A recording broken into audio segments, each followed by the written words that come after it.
Seguimos aquí haciendo este pequeño homenaje a nuestro queridísimo amigo, Fernando Báez Mella. Estamos con dos personas que también son muy conocidas. Ernesto Alemany, director de cine, director de la película Gunguna, La Gunguna, que todos hemos celebrado como una de las mejores películas, así como Fernando también tiene en su haber una de las mejores películas que se han hecho en el cine dominicano, y con Alfonso Quiñones, crítico de cine, escritor, etcétera, etcétera, porque lo tuyo no termina.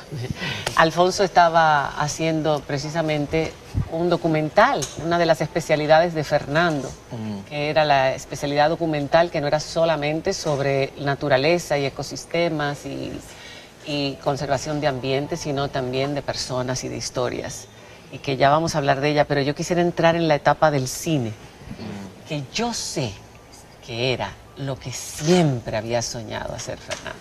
De hecho, Flor de Azúcar llevaba años en carpeta. Y a él le costó quizás más que a la mayoría de la gente que yo conozco. Y yo no entiendo por qué, Ernesto. Es una pregunta difícil que te estoy planteando. Tú me estás preguntando a mí por qué le costó tanto hacerla. ¿Por qué le costó tanto hacer una muy buena película cuando vemos con tanta frecuencia lo fácil que es conseguir patrocinio para otro tipo de películas? Bueno, quizá por el nivel de autoexigencia que él tenía. Él tenía una idea bastante clara de qué nivel de calidad él quería conseguir con su trabajo, que era lo que él hacía con todo lo que hacía. Él era muy perfeccionista, muy preciosista, muy cuidadoso de los detalles, era obsesivo con la perfección y que las cosas quedaran bien, y probablemente por eso le costó tanto hacerla, porque hacerlo mediocre es muy fácil, pero él no era ese tipo de persona en lo absoluto. Eso probablemente tuvo que ver con que le diera tanto trabajo hacer esa película. No sé, estoy Él hizo la primera película bajo la ley de cine, sí, que fue El Rey de Najayo. Él dirigió. Él la inauguró, la ley de cine. Sí, él inauguró la ley de cine. Que no era... el PUR 01. Todo, su guión completo no era de él. Él contribuyó. Sí. Exacto, contribuyó arreglando el guión. Fue una película hecha como por retazos. Pero, ¿cómo tú valoras?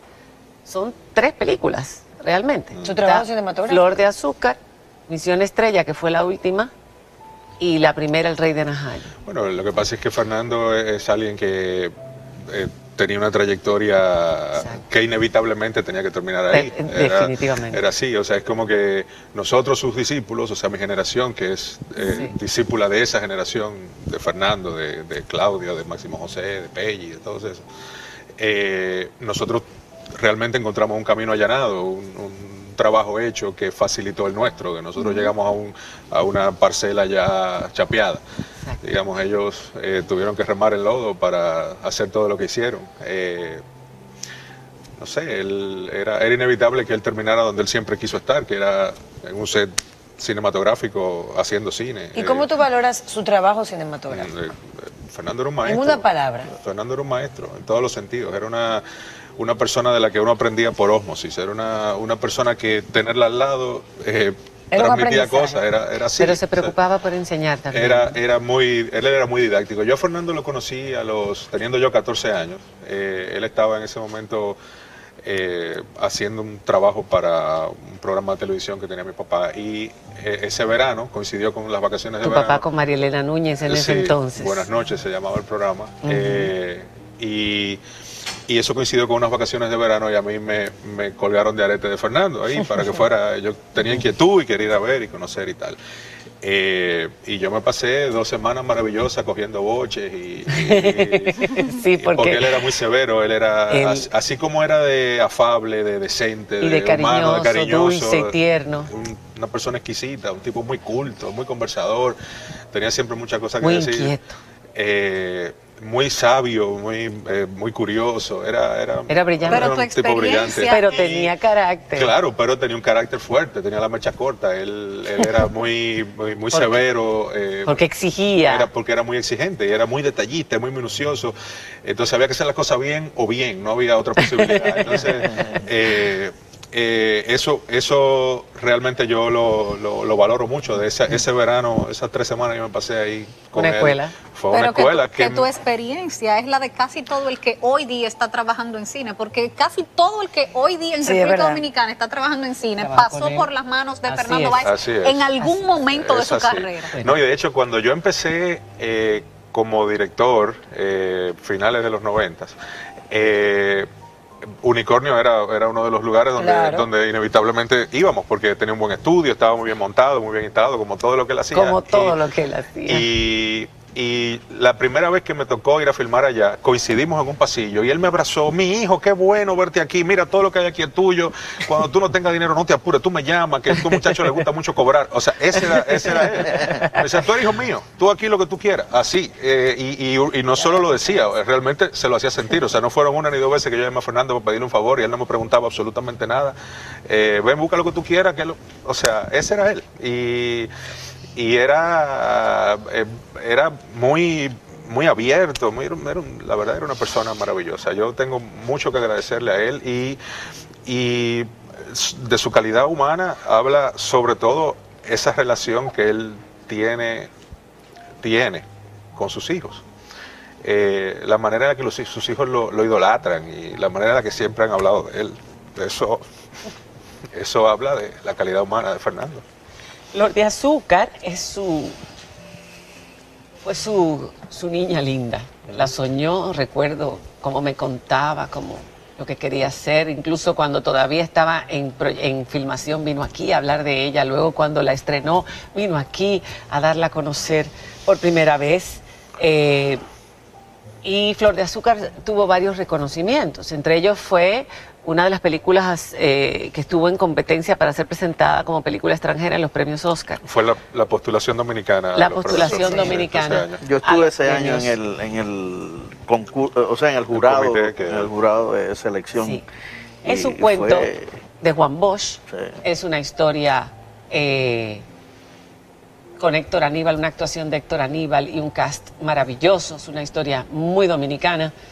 Y contada, como dice Ernesto, de una forma preciosa, porque ese era su ojo preciosista.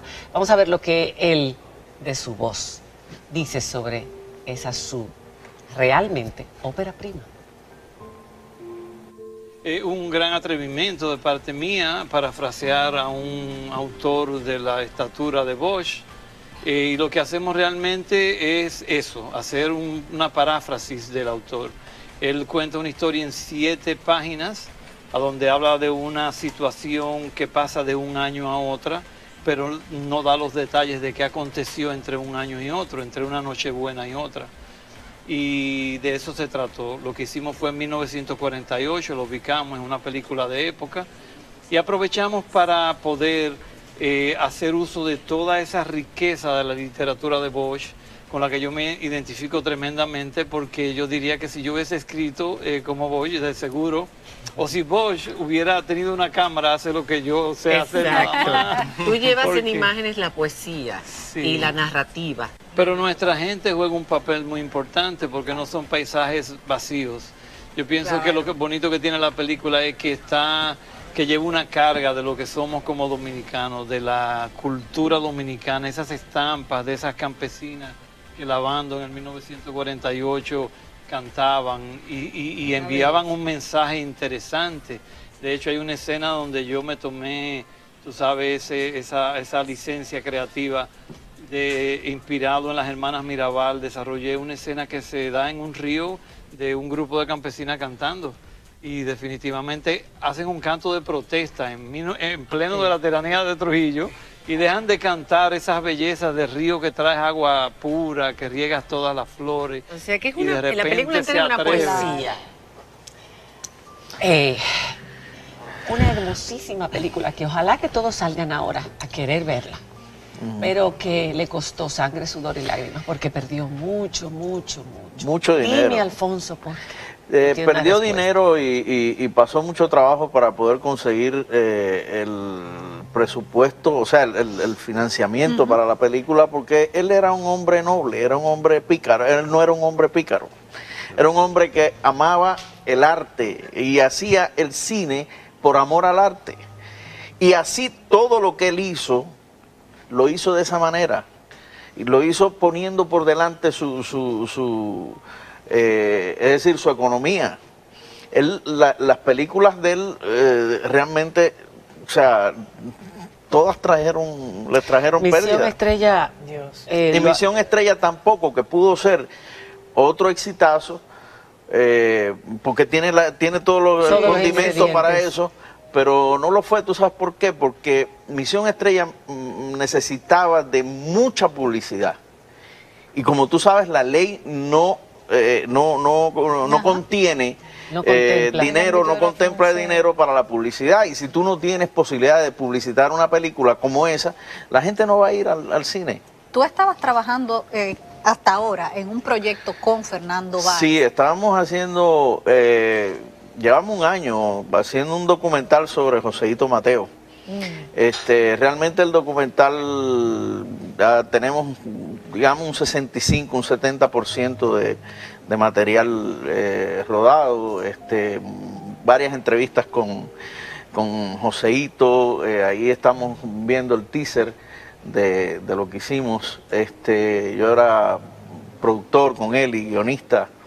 Mira lo que te digo. Mira esa imagen. O sea que a ustedes los sorprendió la muerte de Joseito en medio del rodaje. Claro, nosotros lo teníamos previsto, de todos modos. Sí. Lo que no teníamos previsto era la muerte de Fernando. Exactamente. Eso no. Exacto. Pero están sus hijos. Sí, y hoy estuvimos hablando brevemente, y Frank y yo, y la película hay que seguir. Eso se va a terminar. Sí, eso se va a terminar. Además, yo creo que está dado todo para que se termine. Claro que sí. Es una historia que por los dos hay que hacerla. Claro por los sí, dos. Por los dos. Porque los dos son un monumento a la cultura dominicana. Y yo creo que o sea, se cae de la mata que esa película hay que hacerla. Yo tuve una anécdota, es decir, cuando Joseito Mateo nos habló que él tenía una novia de 45 años y él tenía 98. Sí. Incluso Joseito me dijo, yo me quiero casar. Yo dije, maestro, no te cases, tranquilo, tú gózalo, pero no te cases. Porque uno va con todos los prejuicios del mundo a eso. Claro. Y tanto Fernando como yo estábamos prejuiciados con la muchacha. Y se nos dio la posibilidad de hacerle una entrevista a ella una vez que vino. Y empezamos a hacer la entrevista y yo la llevo contra la pared. Y la muchacha nos desarmó. O sea, a los dos nos desarmó de una manera, mírala ahí, Nancy. O sea, nos desarmó de una manera, pero así, increíble. Enamorada del viejo, enamorada. Pero amándolo. Con locura. Con locura. Y entonces, a mí me dice Fernando, dice, yo no sé tú, pero a mí me desarmó. Digo, no, a mí me desarmó más que a ti. Y yo no sé tú, pero tú vas a tener, junto con los hijos de Fernando, una vez se repongan de esta terrible pérdida, que terminar eso. Porque eso lo tenemos que ver los dominicanos. Vamos a terminarlo porque es te digo, es un monumento, tiene que ser un monumento. Y va a ser homenaje a los dos. A Joseito y también a Fernando Báez. Claro que sí. A Fernando